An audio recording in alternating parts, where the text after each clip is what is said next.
from her studies and general evidence that we produce in this society for policy making in Brussels through her role as advocacy chair at European Respiratory Society, where we also both work on these issues together.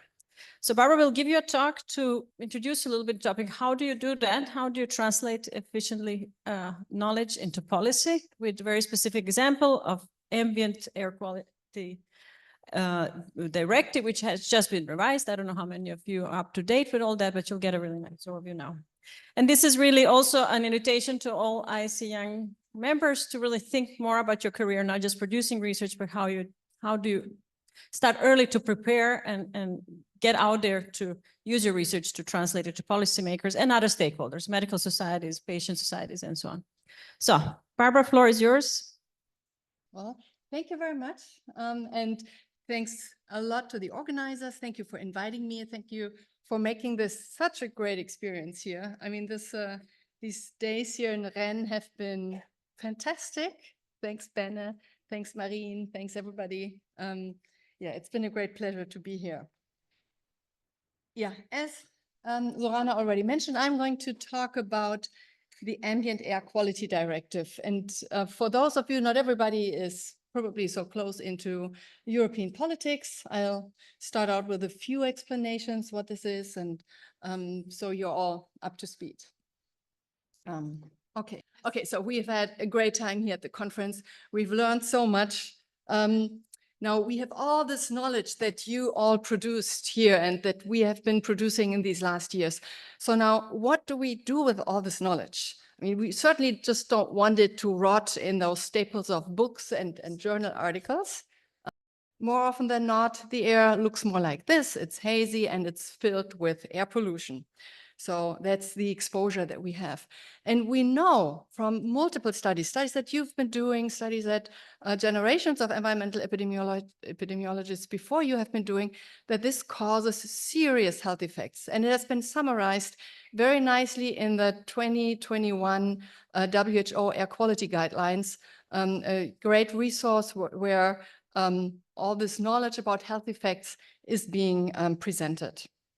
So the next step is then to check how many people are involved. I mean, how many people are concerned with this? And so we do health risk assessment, burden of disease studies. And from that, we also know there's premature mortality. There's a high fraction of common diseases that are caused by air pollution. And I just put up 2 examples of stroke and COPD. But there's, of course, as you all know, many others. Now, then the next step is to say, well, we've got to do something about it.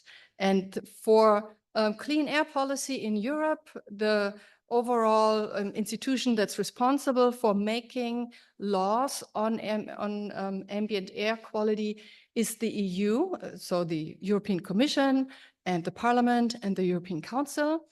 But also, specifically when we're talking about interactions with climate change and with changing our traffic patterns and everything, it's also local administrations, municipalities, state actors that are important people that can work with all the findings that we produce.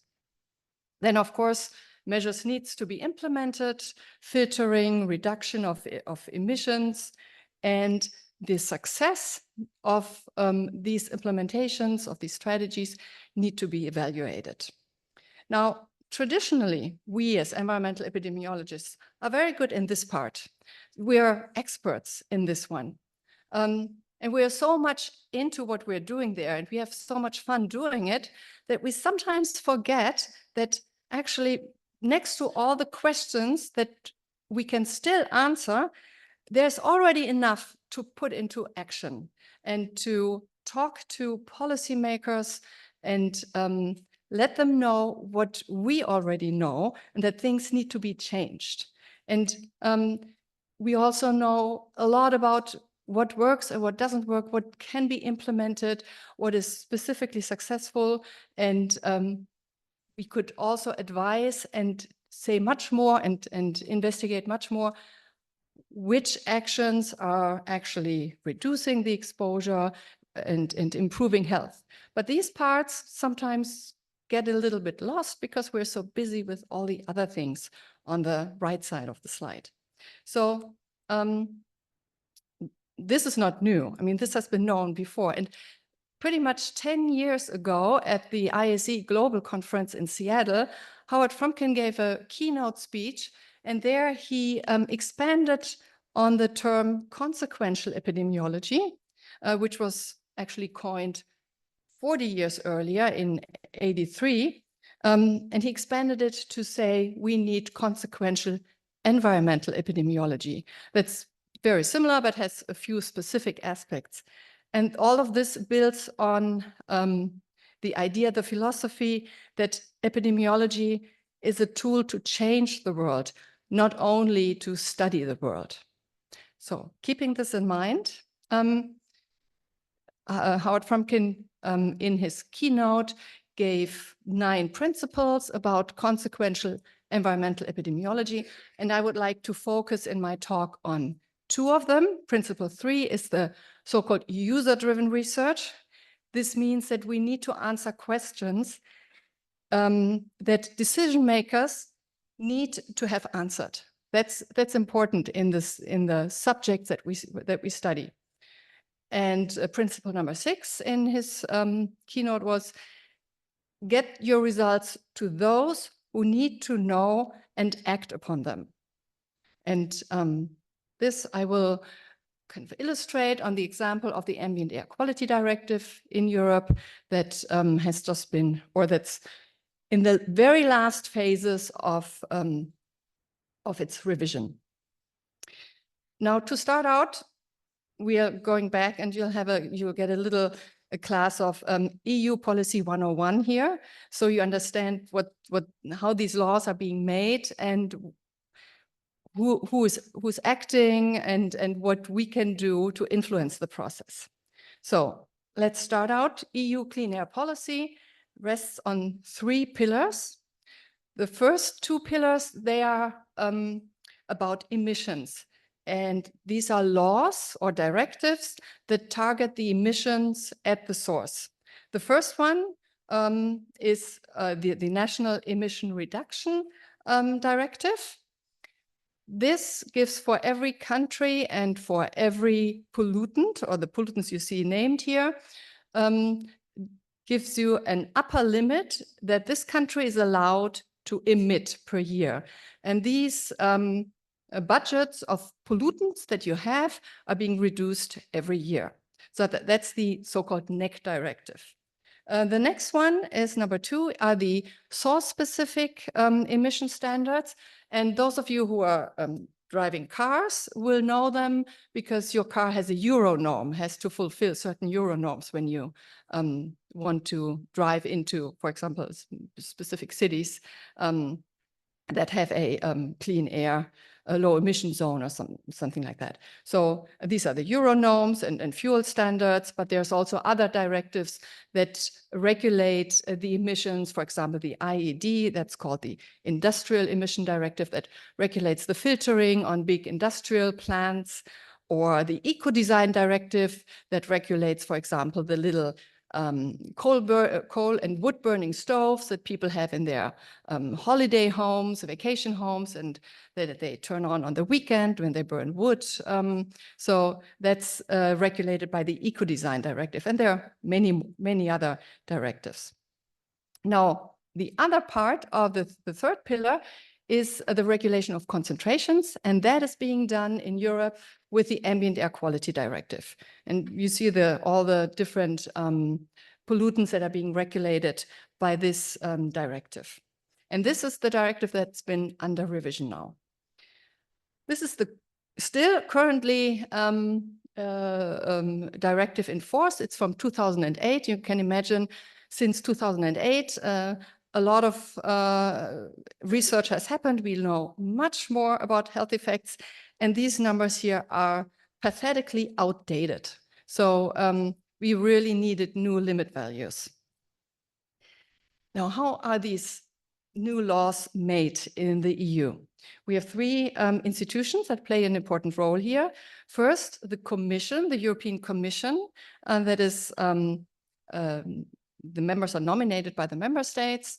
They draft a proposal of a new law. And then the two legislators, which are the Parliament that we are in the process of voting on right now, and the EU Council, which is the governments of the 27 member states. This is an old slide of the 27 member states. Both of these bodies have to come to a compromise on this new law, and they both have to finally vote on it. And then it becomes a new law, and every member state has to put it into force. Now, this is the timeline that is needed to make a new law in the EU. And it's a very busy slide. I'll walk you through the most important parts.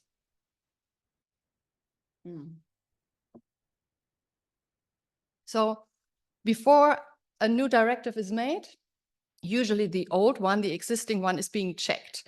How well did it work? This was called the fitness check.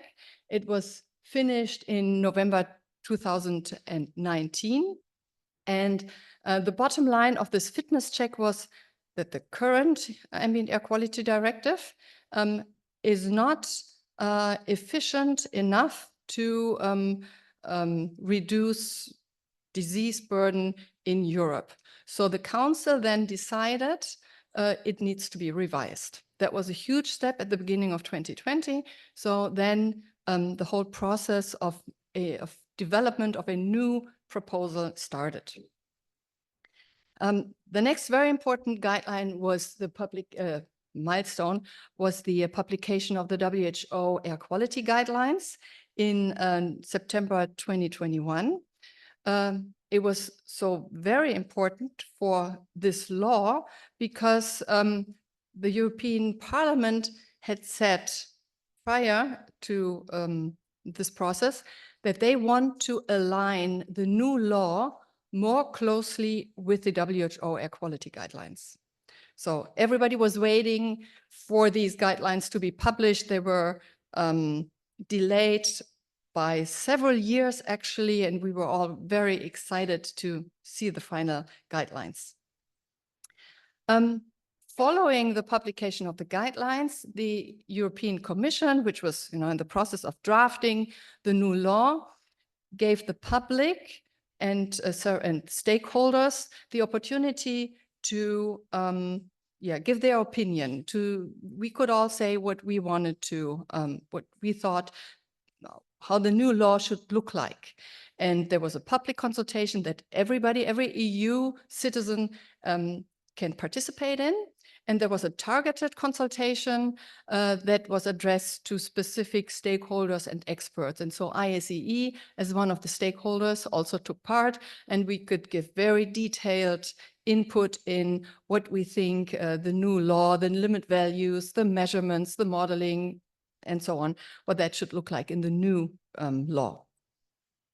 Then finally, in the fall of 2022, the European Commission published its proposal for the new Ambient Air Quality Directive. And at the same time, they also published a health impact assessment, which showed what kind of disease burden and costs would we have if we just, go on as we are now, business as usual, and what would happen under various scenarios of increasingly more strong limit values and more urgent timelines. And so they gave different numbers of disease burden and premature mortality for these different scenarios. After that, the Council and the Parliament both needed to form a position on this new Air Quality Directive proposal, and they both made their own versions of this proposal. So, and then in the last step, they all come together in a so-called trilogue. There's 3 different versions of the proposal, or of the Ambient Air Quality Directive on the table. And the three institutions try to find a compromise that then needs to be approved by Parliament and Council. So that's how it works pretty much for most of the directives in the EU. Huge and long process. Now, what did the various involved institutions actually say? And I'll give you just a very short version of the three different proposals that are on the table. So the Commission said for PM 2.5, the limit value should be 10 micrograms by 2030. So every country needs to achieve 10 micrograms by 2030. The Parliament set the position, okay, we want full alignment with the WHO air quality directives by 2035. And that means PM 2.5 limit value of 5 micrograms by 2035. And the Council, which is traditionally much more conservative, said, okay, 10 micrograms is fine, but not 2030, but 2040. That's a long way down the line. Yeah. So these three positions were on the table. And of course, it's not only about PM 2.5, it's about NO2 and about measurements and ozone and all other kinds of things as well. But these are just the highlights. Okay, so they come together. The three versions are on the table. They go behind closed doors and try to find a deal. And then when they have made a deal, then both chambers, Parliament and Council, need to approve the deal. Okay, now what did we do along this whole long process to influence this, the various decisions that were taken? First of all, who is we? We is the ISEE Europe chapter, the ISEE Policy Committee, the SNRN of ISEE, and then also Zorana already mentioned the European Respiratory Society Environment and Health Committee, which is chaired by Zorana, and the Advocacy Council.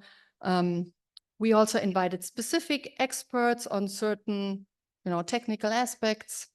And in addition, last but not least, the European Respiratory Society staff in Brussels. They have an office there. European Respiratory Society as a clinical society, they're huge, they have money. And so they have a few people sitting in Brussels helping us with this, which is absolutely great. Okay, so during this long phase of development of the AAQD, what were our main issues with this piece of law? First of all, what we knew from the WHO air quality guidelines, we know that the effects of air pollution, they can be seen down to the lowest measurable concentrations.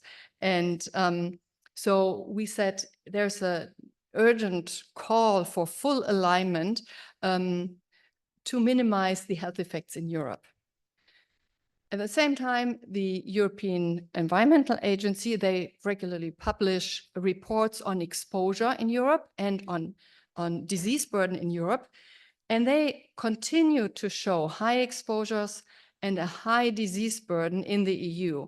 And an alignment with WHO air quality guidelines is really urgent to prevent this unnecessary disease, because we already know that, we can, if we come down with the values to the air quality guidelines, we can prevent these diseases, these cases of disease and this mortality.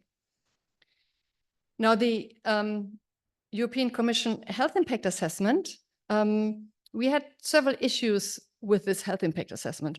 First of all, I think, or we thought that they underestimated the true burden of disease in their calculations, because they used effect estimates from global studies, whereas we know that in Europe, the effect estimates for the same increment of PM 2.5 and NO2 is much steeper than the global effect estimates. Various reasons for that, but that's just the case. And if you do a health impact assessment, you should take the estimate the effect estimate of the area where this health impact assessment is supposed to be valid for. So that's what they did not do. They took the global, much lower effect estimate. We also think that they underestimated the reduction potential in Europe. Because in this health impact assessment, there was one scenario where they said, okay, so what could we maximally achieve in terms of reduction of pollution if we did everything that was possible? Now, everything that was possible in the eyes of the European Commission is technical solutions, more filters, better cleaning of emissions, whatever. What they did not include was, for example, lifestyle changes, a reduction of meat consumption, a change in traffic mode from combustion-driven cars to bicycles and public transport. So we said that this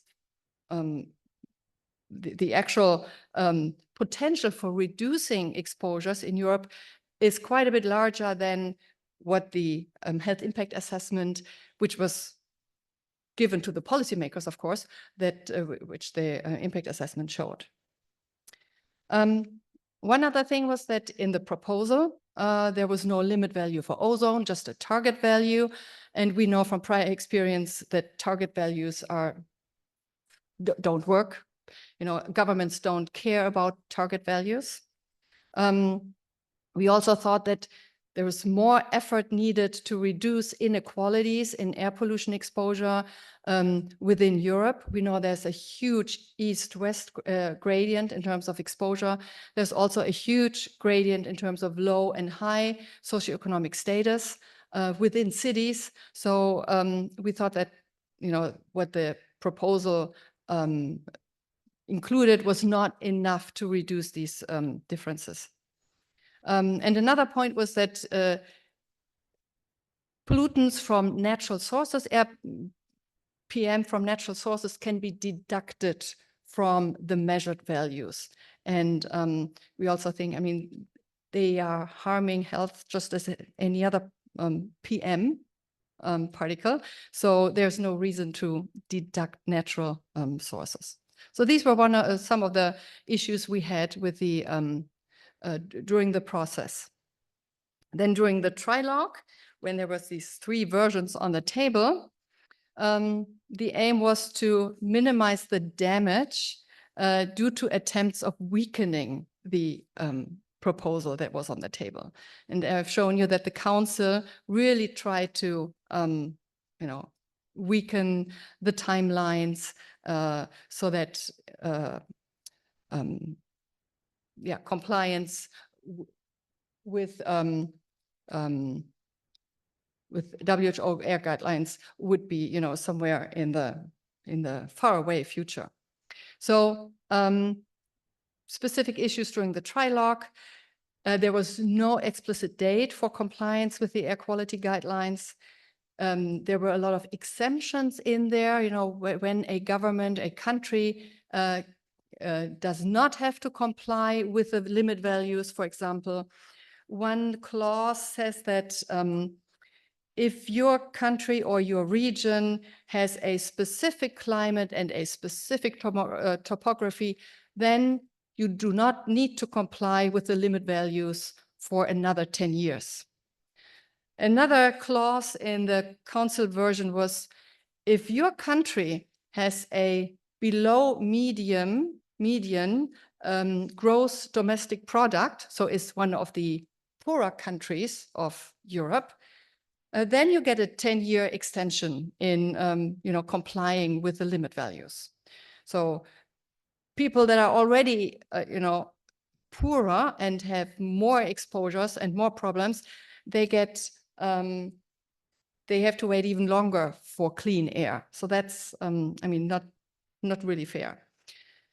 Another clause was, if you're doing modeling, air pollution modeling, and the models, the predictions show that you will not be able to achieve the limit value by 2030, then you get another 10 years of extension. So of course, if I was a government and I didn't want to comply, I would just model. And we all know that with a model, you can always make that work so that you won't comply, and then you get another 10 years extension to comply with the limit values.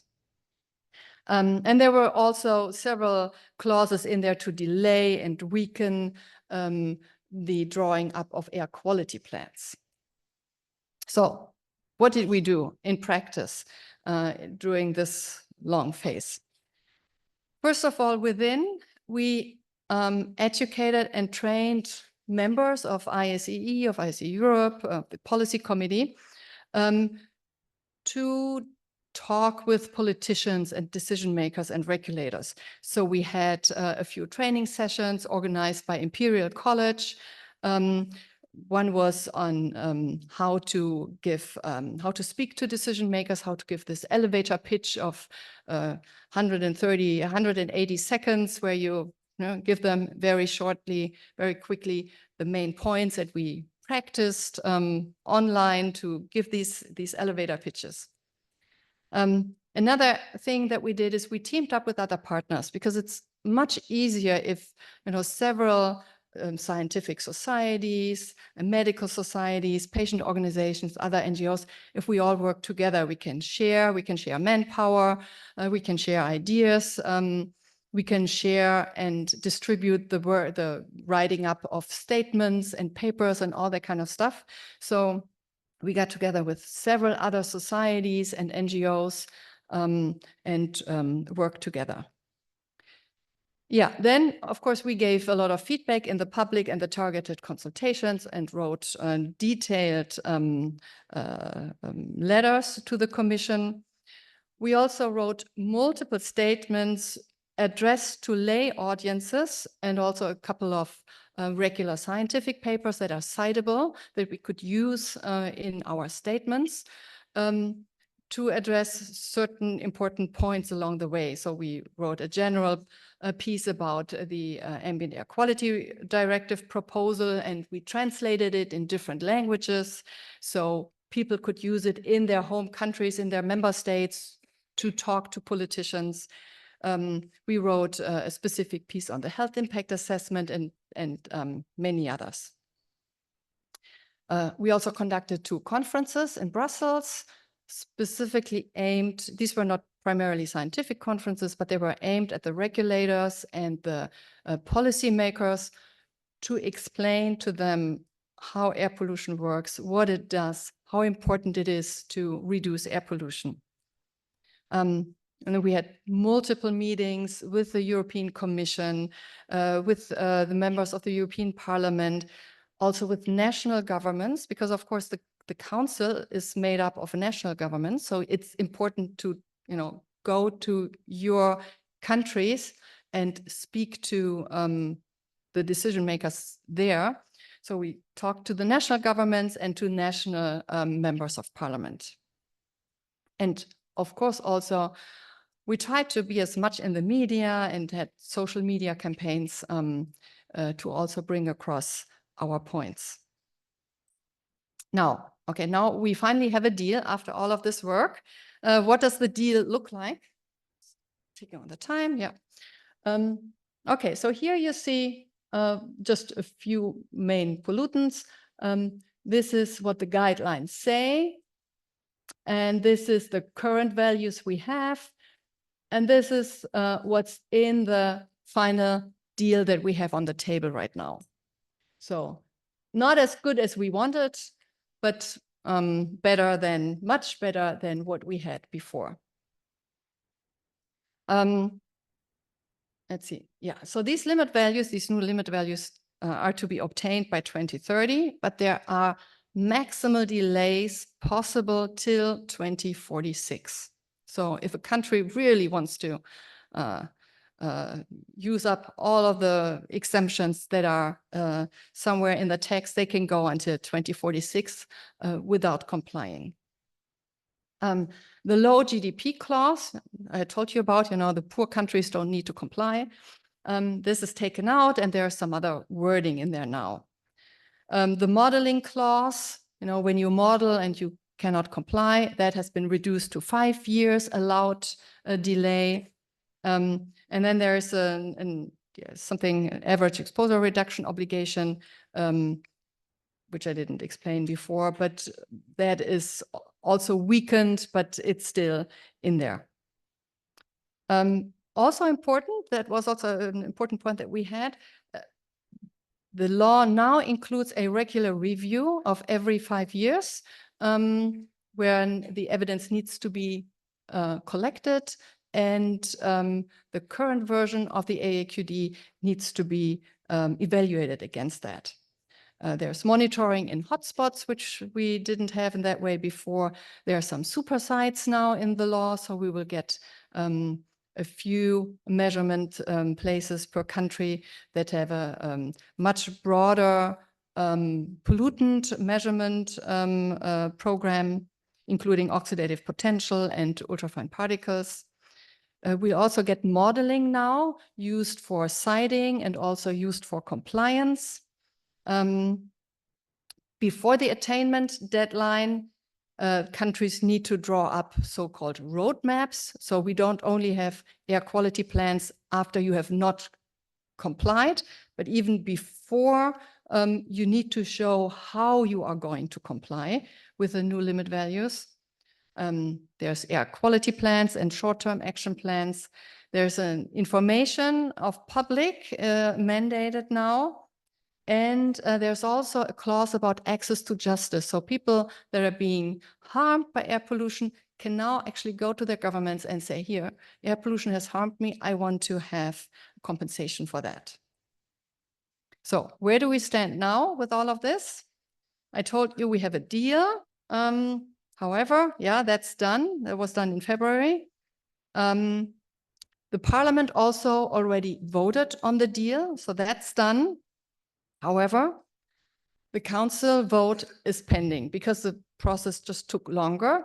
And as you all know, we have we have an election, we'll have a new parliament, we'll have a new commission, and we'll also get new members in the council. So we all hope that the council will, after the election in, I think in October 2nd, it's planned, will still approve. So then we have the law. If they don't approve after elections and things are very different, strong right shift possibly, then if they don't approve, everything's off the table. So we really hope that it's moving forward.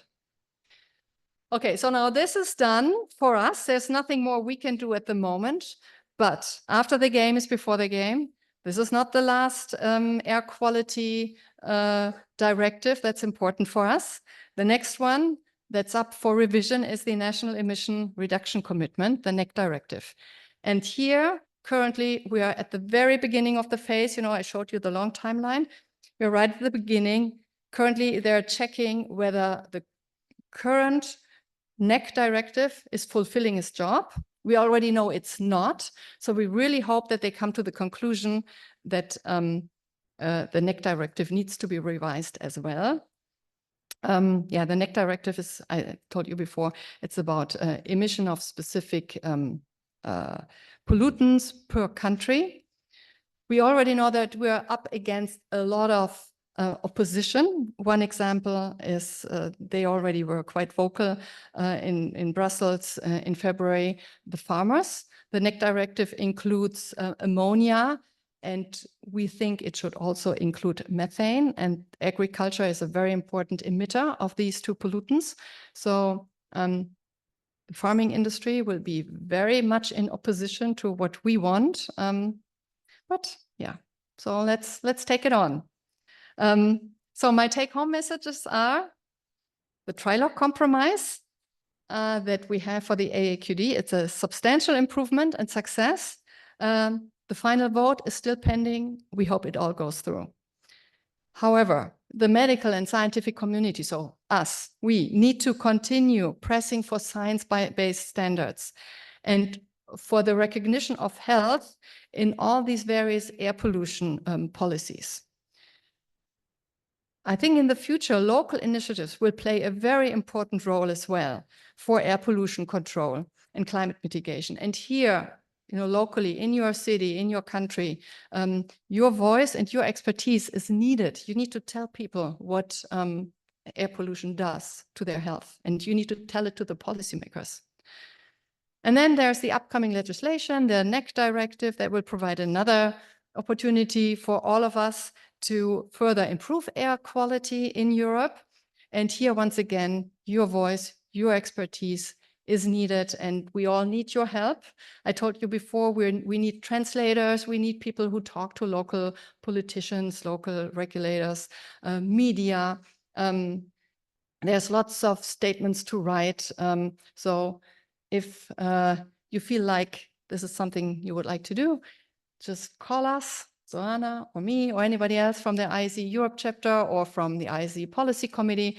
You're all extremely welcome to help doing all this work. It's extremely rewarding because you really feel like, you're putting all the stuff that you've been working on into use. You're actually making something happen. And that's, as you say, epidemiology is to change the world and not only to study the world.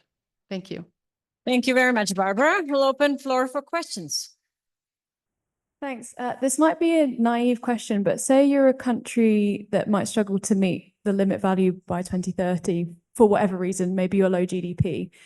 Does the EU or the European Commission, will they contribute funds? And similarly, you said there was this justice clause. If you were, say, a farmer in Brussels who might be hit by this, could they get compensation? Would that be footed by their government, or does the European Commission also, would they step in there?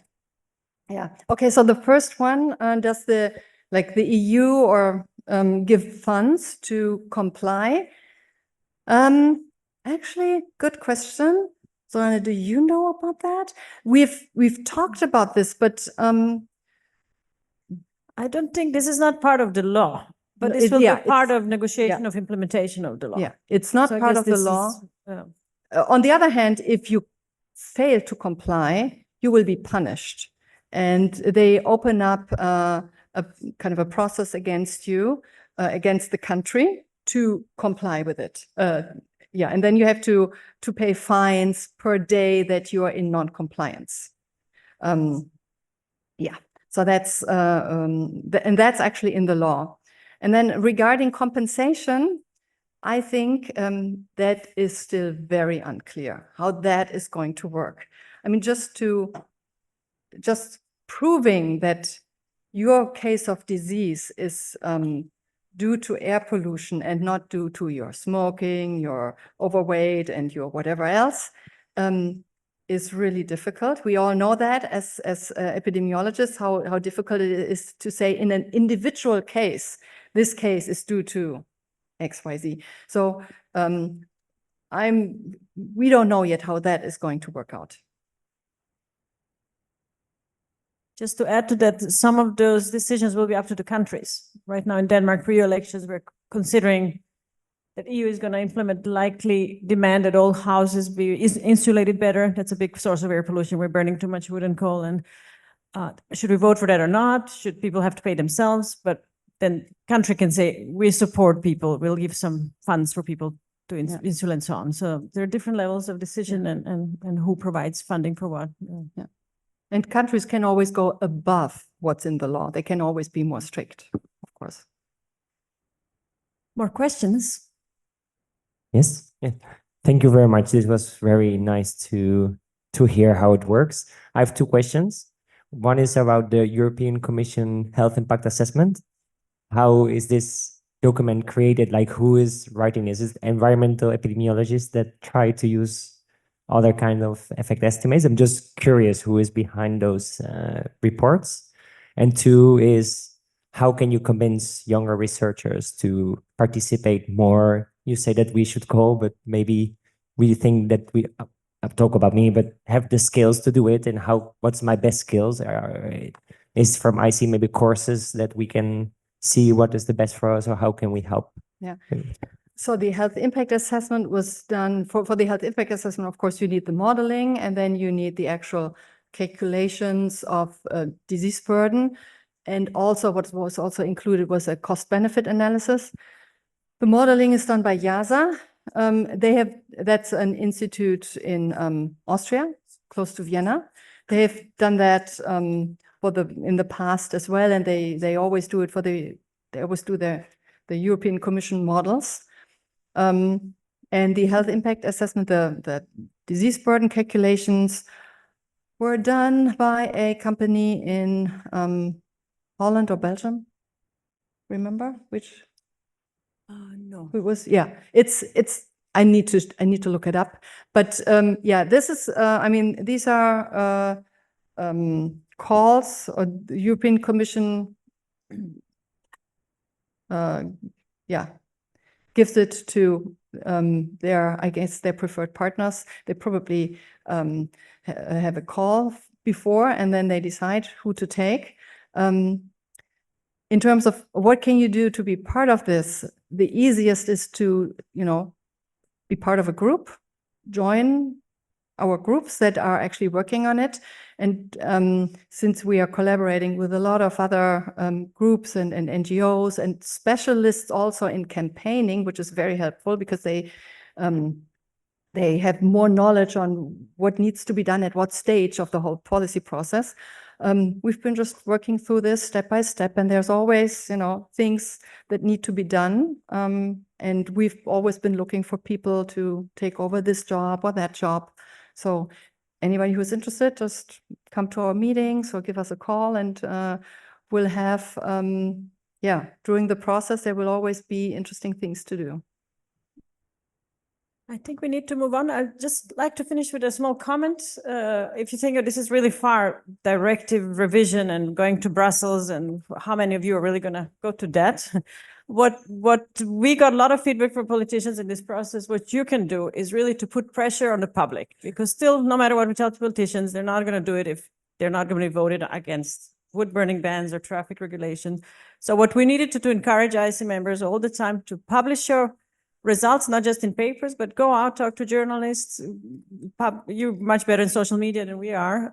I don't know how much it matters, but probably everything matters. Spread your results of your news, make nice graphs, talk to your local small papers, big papers, go on news media, get your university communication departments to help you get out of your news, because educating public and patients and just getting all the news out, that will educate the public and will make politicians a little bit more prone to make these changes. So that's also part of impact on the big chain, all the way up to you.